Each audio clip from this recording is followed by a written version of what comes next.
Po, Shana Marie po, missionary assigned dito sa Butuan City. Alam niyo po, bata pa lang ako, elementary high school, hindi ko talaga maisip kung paano ako makakapag-aral ng college. Kasi nakita ko yung pamumuhay namin na parang kung ano yung na-earn ng parents ko, yun lang din yung ginagastos namin sa pang-araw-araw. Saan kami kukuha ng funds, diba? Para ipag-aral or pang-paaral sa amin sa college. So, all those moments, all those days, is I did not really pursue that much, even to do my best. Kasi alam ko, hindi talaga ako makakapag-aral sa college. But, I prayed, of course.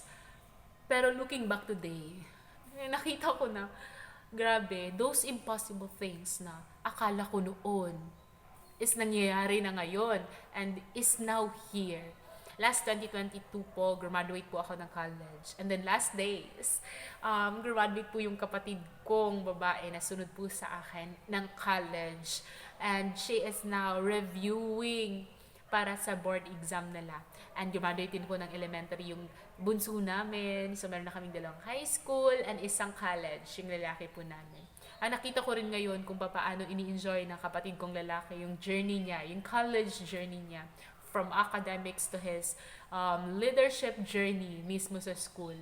And dun ko na-realize, mas na-appreciate na, oo nga pala, yung mga bagay na hindi ko inakala na mangyayari is posible sa Diyos na pinaglilingkuran natin.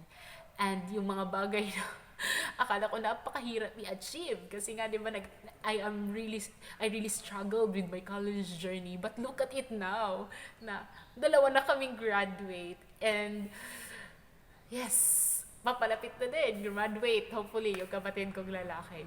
And doon ko talaga oo nga pala, I have a God who blesses me, not just from the beginning until the middle, or kung saan mang hangganan, but God blesses, not from the beginning to the end. And yun yung nakita ko, that He did not just bless us with a scholarship.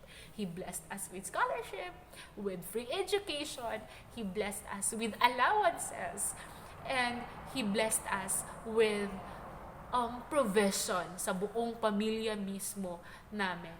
Kaya, I believe, and I will forever believe na, my God, our God, that we are serving is the God of much, much more. Na hindi lang enough yung binibigay niya, but sobra-sobra, that we may be able also to share to other people. Glory to God.